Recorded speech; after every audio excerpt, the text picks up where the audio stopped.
Hello everyone, आप सभी के लिए एक और नया job update Rajasthan state pollution control board की तरफ से। तो आखिरकार कौन सी वैकेंसीज के लिए ये नोटिफिकेशन है, कितनी नंबर ऑफ वैकेंसीज हैं, कौन कौन एलिजिबल रहने वाला है, सिलेक्शन प्रोसीजर क्या होगा, सैलरी पे स्केल क्या होगा, कैसे करना होगा अप्लाई, सारे सवालों के जवाब वन शॉट में मिलने वाले हैं। वीडियो को एंड तक जरूर देखें। उसी के साथ में अगर चैनल पे नए हैं, चैनल को सब्सक्राइब जरूर कर लें, क्योंकि यहाँ पर आपको मिलता है आपसे जुड़े हुए वैकेंसीज के सारे latest updates.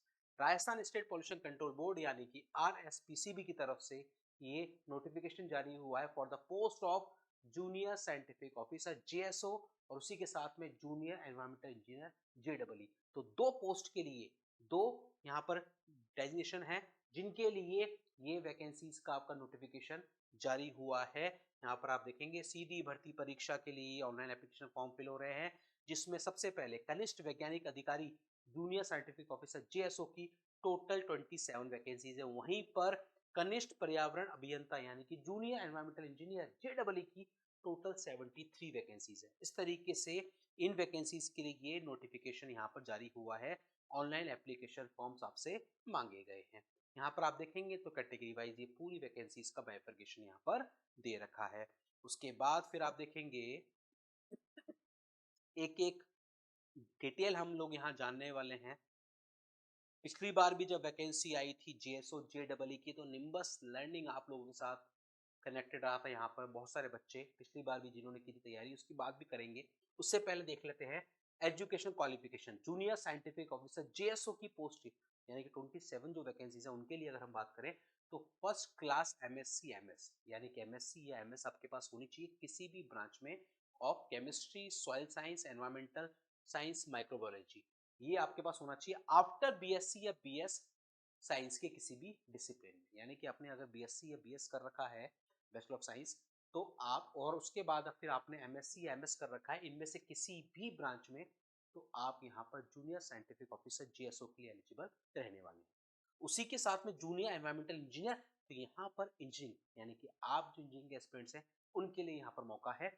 Junior environmental engineer में एमटेक या एमई की अगर आपके पास डिग्री है विद एनवायरमेंटल इंजीनियरिंग, जिसमें आपने बी बीटेक कर रखी हो बायोटेक्नोलॉजी में, केमिकल में, सिविल में, माइनिंग में, एनवायरमेंटल टेक्सटाइल, यानी कि इनमें से किसी ब्रांच में अगर आपने बी बीटेक कर रखी है और उसके बाद अगर आपने एमई एमटेक कर रखा है एनवायरमेंटल इंजीनियरिंग में, आप एलिजिबल रहने वाले हैं। या फिर अगर आपने बी बीटेक भी कर रखी है इनमें से किसी भी ब्रांच में, यानी कि biotechnology, chemical, civil, mining, environmental textile, इनमें से किसी में भी अगर आपने बी बीटेक कर रखी है तो आप एलिजिबल रहने वाले हैं। यानी कि सिविल के जो एस्पिरेंट्स हैं उनके लिए यहाँ पर मौका है। उसी के साथ में environmental engineering, chemical, mining, textile, इनके लिए भी यहाँ पर वैकेंसीज हैं। फिर अब हम आगे देखेंगे तो यहाँ पर आप देखोगे ये यहाँ पर दे रखा है कि कनिष्ठ वैज्ञानिक अधिकारी यानी कि जेएसओ का जो सैलरी रहेगा रेंज वो लेवल 12 रहने वाला है, और जेडबलई का लेवल 10 रहने वाला है।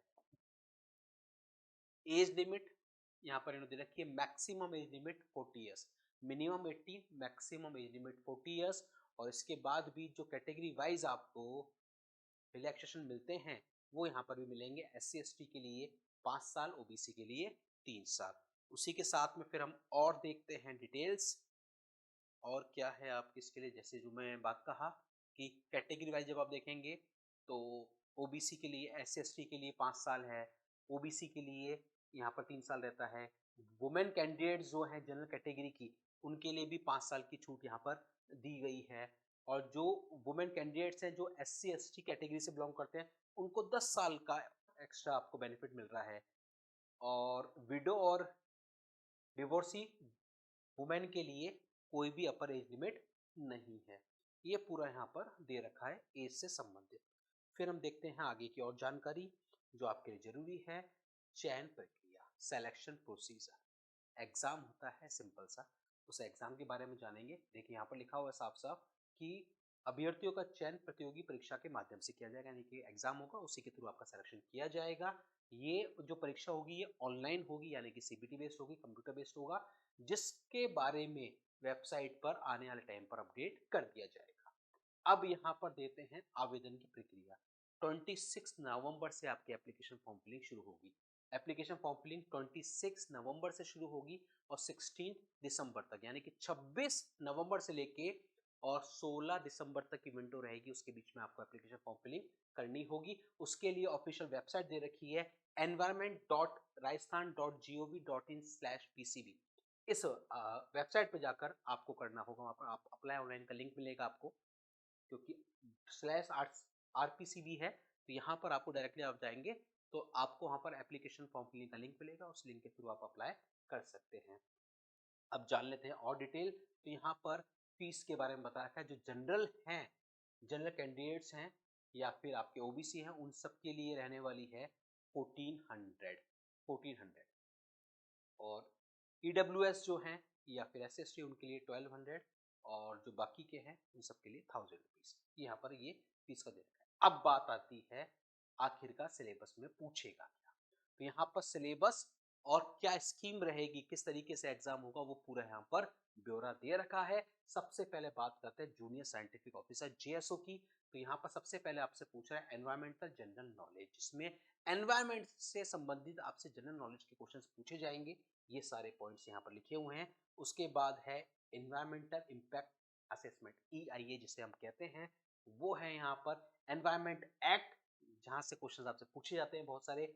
फिर यहाँ पर इसी के साथ में वाटर और waste water, industrial waste water analysis, ये आपका रहने वाला है। एयर एंड नॉइस पॉल्यूशन, उसी के साथ में municipal solid waste and biomedical waste, इन वेस्ट के बारे में आपसे पूछा जाएगा। ये है आपका पार्ट ए। पार्ट बी रहने वाला है आपका नॉन टेक्निकल जनरल नॉलेज, जिसमें आपसे history, art, culture, tradition, literature, heritage, geography के क्वेश्चंस पूछे जाएंगे राजस्थान से संबंधित। उसी के साथ में मैथमेटिक्स यानी कि क्वांटिटेटिव एप्टीट्यूड, रीजनिंग और करंट अफेयर्स रहने वाला है। एग्जामिनेशन स्कीम सिंपल सा है। पार्ट ए 60 क्वेश्चंस होंगे और पार्ट बी 15 क्वेश्चंस होंगे। टोटल 75 क्वेश्चंस होंगे, हर क्वेश्चन 3 मार्क्स का होगा। टोटल 225 मार्क्स हो गए और 90 मिनट्स का आपका टाइम ड्यूरेशन रहने वाला है। पेपर आपका बायलैंग्वेज होगा, हिंदी और इंग्लिश दोनों में आएगा। और यहाँ पर नेगेटिव मार्किंग में आपका वन मार्क्स आपका कटने वाला है, यानी कि 1/3 नेगेटिव मार्किंग हम बोल सकते हैं। और 40% जो है वो आपका मिनिमम पासिंग मार्क्स है। 40% मार्क्स तो आपको लाने होंगे, उसके बाद फिर मेरिट लिस्ट के बेसिस पर शॉर्ट लिस्टिंग होने वाली है। अब बात करते हैं JEE, जिसमें कि आप सिविल इंजीनियर वाले कैंडिडेट्स एलिजिबल रहने वाले हैं। पार्ट ए में एनवायरमेंटल जनरल नॉलेज, वही बात जो जेएसओ में की थी। Water waste water, industrial waste water engineering, ये यहाँ पर आपसे पूछा जाएगा। उसी के साथ में air and noise pollution, EIA, environment act और municipal solid waste, biomedical waste, ये सारा कुछ पूछा जाने वाला है। यानी कि जेएसओ JEE का सिलेबस जो है वो लगभग आपका सेम है। उसी के साथ में पार्ट बी में वही सेम नॉन टेक्निकल आपसे पूछा जाने वाला है, वही same exam pattern. Total 60 question technical के यानी कि पार्ट ए के, 15 क्वेश्चन नॉन टेक्निकल यानी कि पार्ट बी के। टोटल 75 क्वेश्चन, हर क्वेश्चन 3 मार्क्स का। टोटल 225 मार्क्स का पेपर। एक क्वेश्चन आपका 3 मार्क का है, नेगेटिव मार्किंग 1/3 यानी कि 1 मार्क की रहने वाली है। 90 मिनट का टाइम ड्यूरेशन रहेगा। कैसे करना होगा अप्लाई? अप्लाई करने के लिए आपको जाना है ऑफिशियल वेबसाइट पे environment.rajasthan.com/rpcb। उस वेबसाइट पर जो आप जाएंगे तो वहां पर आपको 26/11 यानी कि 26 नवंबर, अभी एप्लीकेशन फॉर्म फिलिंग शुरू नहीं हुई है, 26 नवंबर से लेके 16 दिसंबर तक आप एप्लीकेशन अपना फिल कर सकते हैं। आपको रजिस्ट्रेशन करना है, डॉक्यूमेंट्स स्कैन करके अपलोड करने हैं और फीस का पेमेंट करना है। ये सिंपल सा प्रोसीजर रहने वाला है। उसके बाद ये दे रखी है बाकी की डिटेल जो आपको एप्लीकेशन फॉर्म फिलिंग के लिए जरूरी है। तो ये है आप सभी के लिए ये डिटेल जो अभी हाल ही में Rajasthan state pollution control board की तरफ से जूनियर साइंटिफिक ऑफिसर JSO और जूनियर एनवायरमेंटल इंजीनियर JEE की वैकेंसीज आई है। पिछली बार भी वैकेंसीज आई थी और इंजीनियरिंग एकेडमी निम्बस लर्निंग यानी कि निम्बस लर्निंग की एप्लीकेशन पर आपके लिए डेडिकेटेड JSO JEE का live plus recorded batch launch किया गया था और काफ़ी सारे बच्चों ने इसका फ़ायदा उठाया था। और इस बार भी वो बैच अवेलेबल है निम्बस लर्निंग के एप्लीकेशन पर। तो जल्दी से निम्बस लर्निंग ऐप डाउनलोड कीजिए, उसका लिंक इस वीडियो के डिस्क्रिप्शन में दे रखा है, वहाँ से भी आप डायरेक्टली जा सकते हैं और डेमो लेक्चर्स को विजिट करें और शुरू करें अपनी JSO JEE की तैयारी। क्योंकि ये वैकेंसीज कभी कभी आती हैं और जब आती हैं तो इन शॉर्ट आप आराम से सिलेक्शन ले सकते हैं, अगर थोड़ी बहुत भी आपने अच्छे से तैयारी कर रखी है। बाकी आने वाले टाइम पर और वीडियोस आपको मिलने वाले हैं जिसमें हम बात करेंगे स्ट्रेटेजी की। और आपके साथ पिछली बार भी आपने देखा था इस वैकेंसी में जो रैंक 1 थे वो आपके साथ कनेक्टेड रहे थे, जिन्होंने पहले 2016 में रैंक 1 हासिल की थी पॉल्यूशन कंट्रोल बोर्ड के इस एग्जाम में। वो आपके साथ कनेक्टेड रहे थे as a mentor, as a teacher. तो वो इस बार भी आपके साथ कनेक्टेड रहेंगे, दीपक सिंघल सर। उनके साथ और होगी बातें स्ट्रेटेजी को लेकर, किस तरीके से जेएसओ या जेडबलई की करनी है आपको तैयारी, किस तरीके से आप सिलेक्शन ले सकते हैं। उसी के साथ में और भी बहुत सारे इंपॉर्टेंट जो अनाउंसमेंट्स हैं, इंपॉर्टेंट अपडेट्स हैं, वो सब आपको मिलने वाले हैं सिंगल शॉट सिर्फ और सिर्फ इसी चैनल पर। तो चैनल को अगर अभी तक भी नहीं किया सब्सक्राइब जल्दी से कर लीजिए सब्सक्राइब, क्योंकि यहीं पर आपको मिलने वाले हैं जेएसओ जेडबलई की वैकेंसी से संबंधित सारे लेटेस्ट अपडेट्स और इंफॉर्मेटिव वीडियोस। मिलते हैं अगले वीडियो में अगले नए जॉब अपडेट के साथ। Thank you.